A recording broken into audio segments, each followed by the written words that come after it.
شروع کوم په نامه الله چې ډېر بخښونکی مهربانه ذات دی. السلام علیکم. قدرمنو کتونکو د خیبر ولس په شیشه باندې پروګرام دی د پښتنو جرګه. زه یم ستاسو میزبان نورالامین افریدی. دا وخت زه موجود یم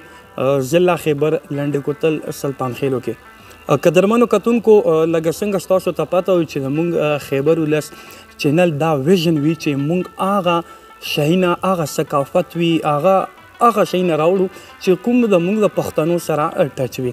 نو اوس زموږ پروګرام دی د پښتنو جرګه او دا وخت موږ سره په جرګه کې ډېر ښکلي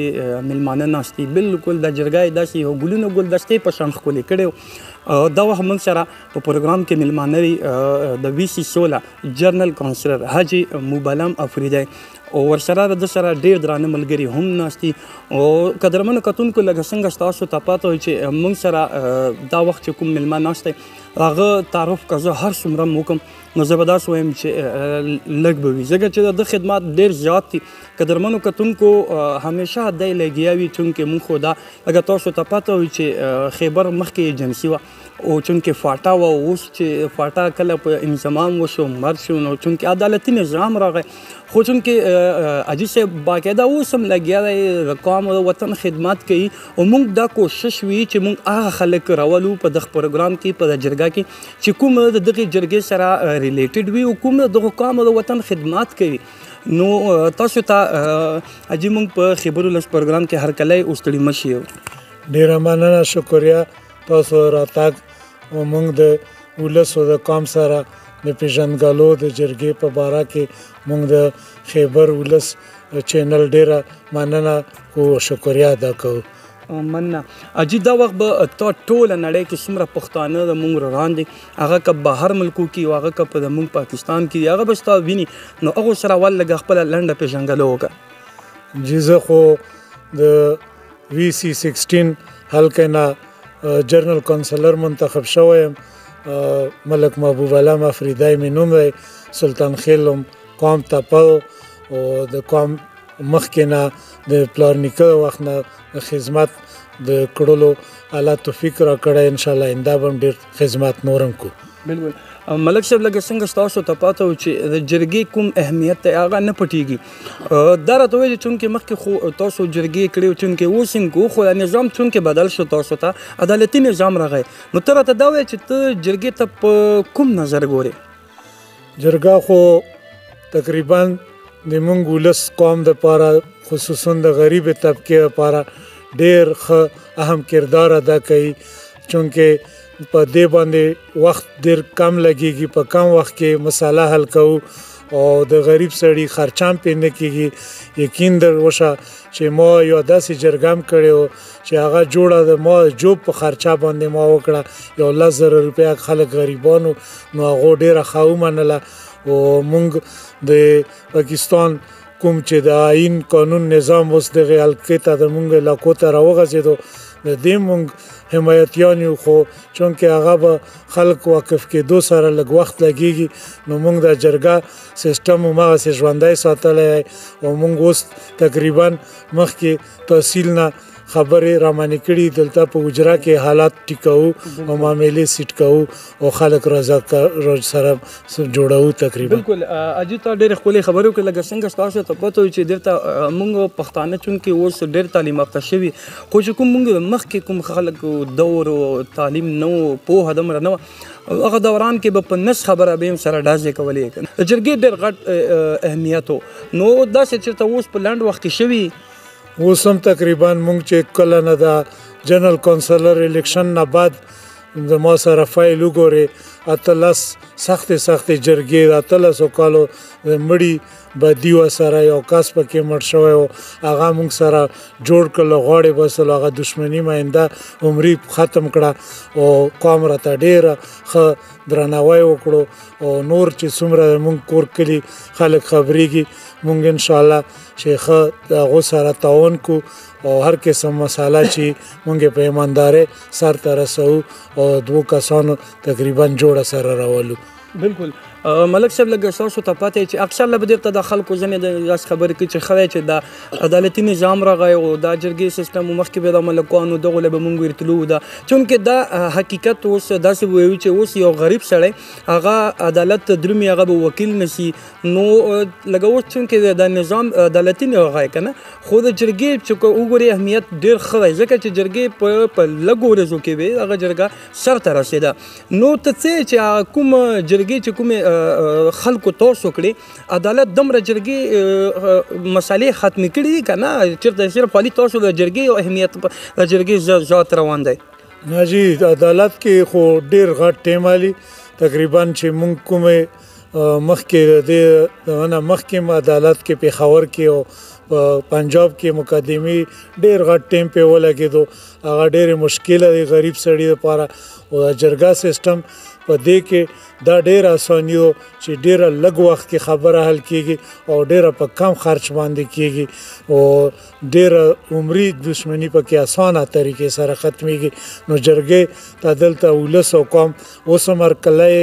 او جرګه باندې ښه متفق وي او جرګې اهمیت ډېر زیات دی بالکل جرګې اهمیت خو د پښتون سره تړلی دی دا حقیقت دی نو ته څه چې اوس کوم چې تاسو د خولې دا ویناو چې جرګې اهمیت ډېر زیات دی او خلک اوس هم په جرګو باندې نو بیا د خلک عدالت څه له درومي په کار ده چې دا په جرګو باندې حل شي ځکه چې دا قوم ته مونږ خلکو ته دا هم دا واضح کړو چې مطلب تاسو خپلې مسلې په جرګو باندې حل کړو چونکې دلته نظام خو بدل شوی خو هغه دومره پکې تیز نه لګه چونکې پکې جرګه و نو ته دغې په حوالې سره خلکو له څه پیغام ورکول غواړې مونږ خلکو له خو په کار دی د قانون او آئین هم احترام وکړي ښه ډېر او عدالت کاروایي د مونږ لپاره اوس وخت کې مناسب نه ده مونږ هغې سره له ټریننګ نه دی شوی ترجیح مونږ هغه باندې به بلدیږو وخت به لګېږي نو اوس هم قوم ته مونږ دا واضح پیغام ورکو چې مونږ کومه په اجرا کې جرګه سیستم دی هغه اوس هم ډېر ښه فعال دی او ډېره ښه طریقې سره او په اسانۍ سره مسالې حل کېږي او تقریبا چې دا به انشاءالله مونږ اندام ژوندی ساتو جرګه او جرګې د پښتنو په رواج او په تاریخ کې ډېر زوړ تاریخ دی هغه مونږ د نیکونو د وخت نه دا سلسله را روانه او دا به مونږ خپلو بچو ته هم انشاءالله رسو دا راته وایي چې لږ اکثر له مونږ داسې سختې واقعې چېرته راغلي چې هغه تاسو په د جرګې په هغه باندې اخ کړي لږ اکثر له ځینې داسې وي چې د ډزو پکې شوي دي چونکې مخکې داسې دغه واقعې به داسې راتلې نو داسې چېرته یو سخته واقعه چې تاسو په جرګه باندې قانون په ناکام شوی او عدالت تاسو په جرګه باندې حل کړی نو د قانون په حواله خو مونږ ته به داسې پته نه لګېږي چې هغه به حکومت له تلي وو یا نه خو تقریبا تلي وو دلته مونږ په علاقه کې یو دشمني وه د 1800 کالو نه چې یو هغه کې انسان هم یو ځای شوی او مړ شوی او پاک رسېدلی او هغه مونږ ډېره ښه د قوم مشرانو او د سپینګیریو په د مهربانۍ سره او په کوششونو سره هغه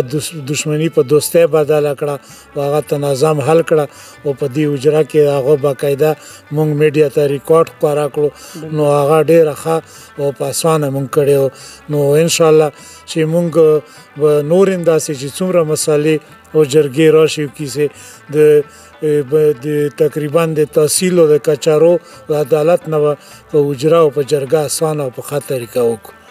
بالکل قدرمنو کتونکو ملک صاحب خبرې ستاسو واورېدې د خولې دا ویناو چې بالکل د جرګې چې کوم اهمیت دی هغه خو نشي ختمېدی خو چونکې دی په خپله د بلدیاتي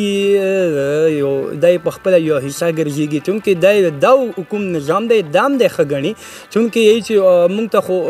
ډېر داسې وي چې هغه ډپارټمنټس به موږ ته وښایي چې تاسو به په ترقۍ کې کارونه وکړو موږ بالکل دا یی چې موږ به دا امید لرو چې چونکې دو اصل مقصد دا دی چې موږ قوم له خدمات ورکړو نو چونکې اوس خو بلدیاتي سیسټم هم راغی که نه نو ته څه چې تاسو چېرته اوسه پورې څه خدمات کړي د خپل د کوم سیټ چې تا ته حواله شوی نه اوسه پورې خو موږ بالکل د حکومت ته طرفه مونږ ته هیڅ دغه نه میلاو شوی چې مونږ د قوم خدمت وکړو مونږ چې کوم خپل ولسی خدمات دي هغه په مخ کې وړو او آینده مونږ د حکومت نه توقع چې مونږ کوم د جرنل کانسلرانو سره کومه ودا او مونږ کوم سرکاري سطح باندې خدمات دي چې هغه مونږ په ښه طریقه د قوم خدمت وکړو او کور کور ته خپل حق ورسوو. بالکل